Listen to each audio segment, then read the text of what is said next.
रहीम अस्सलाम वालेकुम दोस्तों। नावल इश्क एक तमन्ना, राइटर मोमना शाह। किस्म नंबर 24। शाम का वक्त था। नाज़नीन गार्डन की तरफ जाते ज़ीनों पे घुटनों पे सर टिकाए बैठी थी। आंखों के गिर्द शदीद रतजगी की वजह से स्याह हल्के पड़े थे। वो इस रात के बाद से मुस्तफ़ा से एक तवील फासला कायम कर गई थी। मीर आलम की तबीयत भी काफ़ी सुधर आया था। वो होश में तो नहीं थे, पर अब उनका सुनने की हिस्स काम करने लगी थी। नाज़नीन जहाँ इस बात से बेतहाशा खुश थी, वहीं मुस्तफ़ा की वजह से उदास।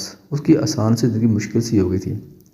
कहाँ उसकी ज़िंदगी में नील पैंट के सही शेड न मिलने की टेंशन हुआ करती थी, और अब कहाँ सब बदल चुका था। अब वाकई उसकी ज़िंदगी में सब कुछ तब्दील हो चुका था। उसका नज़रिया, रहन सहन, पसंद नापसंद सब तब्दील हो चुका था। वो किसी भी एंगल से पुरानी वाली नाज़नीन ना लगती थी। मुस्तफ़ा जो आज दफ्तर से जल्दी फारिग हो गया था, मगर उससे पहले घर आन पहुंचा था। गाड़ी से निकलकर मुस्तफ़ा अंदर जाने लगा था, जब नज़र नाज़नीन पे पड़ी। वो सार नफ़े में हिला था। उसके जने बैठ था। किस मुराकबे में बैठी हो? मुस्तफ़ा पैंट की जेब में एक हाथ अड़साया खड़ा, उस पर चोट करना ना भूल रहा था। आज जल्दी आने दे दिया तुम्हारी गर्लफ्रेंड ने। वो उसके जूतों पे नजरें टिकाया तमस्कुर से गोया हुई। हाँ, कह रही थी जाओ आज अपनी चुड़ैलों की नानी जैसी बीवी को कुछ पल दान कर दो। वो अपने आस्तीन फोड़ता उसके बराबर में बैठा। तुम और तुम्हारे सो कॉल्ड गर्लफ्रेंड कम अज कम ये राइट तो नहीं रखती कि वो मुझे मेरे ही ईश्वर के साथ चंद पल दान कर सके। तपे हुए लहजे में जवाब दिया। तुम क्या जानो मैं उसे क्या क्या राइट दे चुका हूँ। अगर जान जाओ तो जल कर भस्म हो जाओगी। वो ताप रही थी और वो उसे मज़ीद तपा रहा था। मुझे कोई दिलचस्पी तुम्हारे गर्लफ्रेंड नामा सुनने में। वो मुस्तफ़ा की बात पे सुलग ही उठी थी। उफ, इतनी जलन! मुस्तफ़ा उसके गुस्सा के तमाजा से सुर्ख पड़ता, चेहरा अपनी उंगलियों की पोलों से छू कर गोया हुआ। नाज़नीन ने मुस्तफ़ा का हाथ अपने चेहरे पे से झटका था। यानी मेरा शक बिल्कुल दुरुस्त था। तुम्हारा सच में किसी के साथ अफेयर चल रहा है, पर उस दिन तुम जानबूझकर अनजान बांध रहे थे। नाज़नीन ने भीगी पलकें उठाकर बेयकीन लहजा में कहा। मुस्तफ़ा गहरी सांस लेकर उठा था। नाज़नीन पे एक अफसोस भरी निगाह डालकर उसने सर ऊंचा करके आसमान को तका। तुम्हारा कुछ नहीं हो सकता नाज़नीन, तुमने जो सोचना सोचो। I don't care. वो उसे सद नजर से घूरता वहाँ से वॉक आउट कर गया था। नाज़नीन जब अंदर आई तो मुस्तफ़ा लगा खुद अपने लिए चाय बना रहा था। नाज़नीन को किचन में आता देख वो उसे सिरे से ही नज़रअंदाज कर गया था। नाज़नीन उसके बेइतनाई पे सर से लेकर पैर तक सुलगी थी। नाज़नीन ने मुस्तफ़ा से सांस पेन लेना चाहा, पर मुस्तफ़ा ने नाज़नीन का हाथ बुरी तरह से झटका।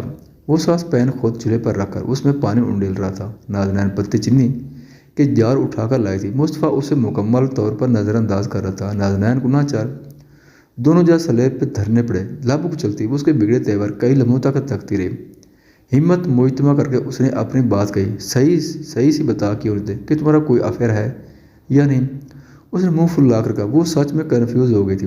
उसका रवैया ही ऐसा था कि नाज़नीन के लिए अंदाज़ा लगाना मुश्किल था।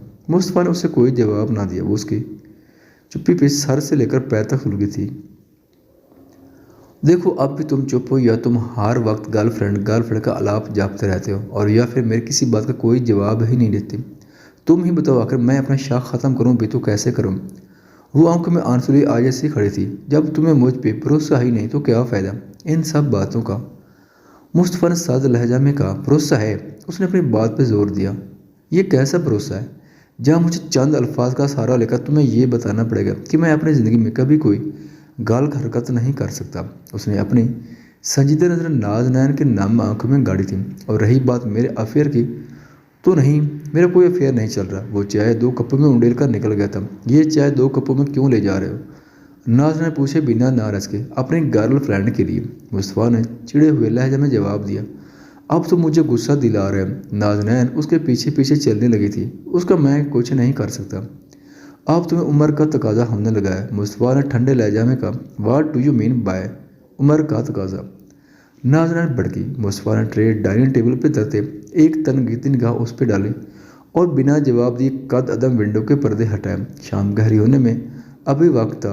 हल्की हल्की रोशनी डाइनिंग एरिया को रोशन कर गई थी। ये तुम मुझसे ना पूछो, ये तुम आईने से पूछो। वो चेयर खिसकाकर उस पर बैठा था। मेरी तो मेरा आईना तुम हो। वो भी उसके मुकाबले चेयर खिसका कर बैठी थी। मुस्तफ़ा ने निगाह उठाकर उसे देखा। तो मुझ पे पंच लाइन मार रही हो? कप उठाते साथ में बमें भी उचकाई थी। जो भी समझो। नाज़नीन ने मुंह बनाकर दूसरा कप उठाया था। मुस्तफ़ा सर नफ़े में हिलाता रुख बाहर की जानिब कर गया था। नाज़नीन चाय का कप लबों से लगाती मुस्काई थी। गलतफहमी के बादल छटे तो दोनों के दरमियान का मौसम कुछ बहाल हुआ था। तुम आइसक्रीम लेकर नहीं आए? सावरी की आंखों में मोटे मोटे आंसू चमकने लगे थे। सॉरी यार, भूल गया, उसने माजरत की। ऐसे कैसे भूल गए? मैं सुबह से इंतज़ार कर रही थी। उसकी आंखों से आंसू छलकने को बेताब हुए थे। ओके ओके, रोना मत, अभी हम चलेंगे बाहर, अच्छा सा डिनर भी करेंगे और फिर आइसक्रीम भी खाएंगे। हैदर ने उसके गिर्द अपने मजबूत बाजू हैल करते उसे खुद से लगाया था। झूठ ना बोले, आप हर बार ऐसे ही वादा करते हो फिर लेकर नहीं जाते। सावरी ने भड़क कर कहा। अच्छा सॉरी, पर आज लेकर जाऊंगा। जाओ जल्दी से तैयार हो जाओ, फिर चलते हैं। हैदर ने उसे गुदास रुखसार पर लब धर कर कहा। क्योंकि मैं जल्दी से तैयार होकर आई। वो भागती हुई अपने कमरे में गई थी और वो उसके बचने पे मुस्कुरा कर रह गया था। कुछ लम्हे बाद वो बाहर आई तो हैदर मुस्कुराया था। पर्पल कलर के टखनों तक आती कमीज और पर्पल ही कलर का कैपरी, जो कमीज लंबी होने की वजह से छुप सा गया था। हल्के से भारी रफ्त को ढांपने के लिए उसकी कलर की सिंधी कढ़ाई वाली शाल पहने वो बहुत प्यारी लग रही थी। हैदर मुस्कुराकर उसके मुकाबले आकर खड़ा हुआ था। हैदर ने अपनी मजबूत कलाई उसके सामने फैलाई थी। सावरी ने धीरे से अपना नाजुक उदास हाथ उसकी गिरफ्त में दिया था। चले? हैदर ने उसकी आंखों में झांक कर पूछा। हम? उसने धीरे से सर असबात में हिलाया। रास्ते का सफ़र इंतहाई खामोशी से गुजरा। वो दोनों रेस्टोरेंट में बैठे खाना खा रहे थे जब वहाँ दरफ़शां आए। अपना हैंड बैग उठाकर टेबल पर धरा था और दोनों को देख कर काटदार सा मुस्कुराई थी। रोमांटिक डिनर हो रहा है। वाह, यहाँ का लसानिया बहुत टेस्टी होता है, मुझे भी ट्राई करना है। दरफ़शां ने एक अदा से कहते कुर्सी संभाली थी। तुम किसी और टेबल पर जाकर बैठो और जो ट्राई करना है करो। हैदर भड़का था। वाह भाई हैदर साहब, आप तो शायद दुनिया के पहले इंसान है जो अपने बीवी को अपने पास बिठाने से इनकारी है। दरफ़शां ने सावरी को जलती नज़रों से तका। दरफ़शां प्लीज़, सावरी तुम्हारे साथ बिल्कुल भी कंफर्टेबल नहीं है। हैदर ने चिमट प्लेट में पटका था। सावरी निगाहें झुकाए उसे मुकम्मल तौर पर नज़रअंदाज कर रही थी। अगर वो कंफर्टेबल नहीं तो ये तो मेरा मसला नहीं है। दरफ़शां ने सावरी के आगे खाने से सजी प्लेट उचकी थी। ऐसे ही, बिल्कुल ऐसे ही, मैं तुमसे हैदर और तुम्हारे बच्चे को भी छीन लूँगी। दरफ़शां ने उसकी आंखों में देखते उसे जताया था। उसकी बात पे हैदर मुठियाँ भींच कर रह गया था और सावरी की आंखें लम्हों में भीगी थीं। ख़वातीन व हज़रात, वीडियो देखने का शुक्रिया। अगर वीडियो पसंद आए तो चैनल को सब्सक्राइब करें और साथ ही बेल के आइकन को लाजमी प्रेस करें ताकि आपको आने वाली वीडियोज़ के अपडेट सबसे पहले मिल सकें। खुदा हाफिज़।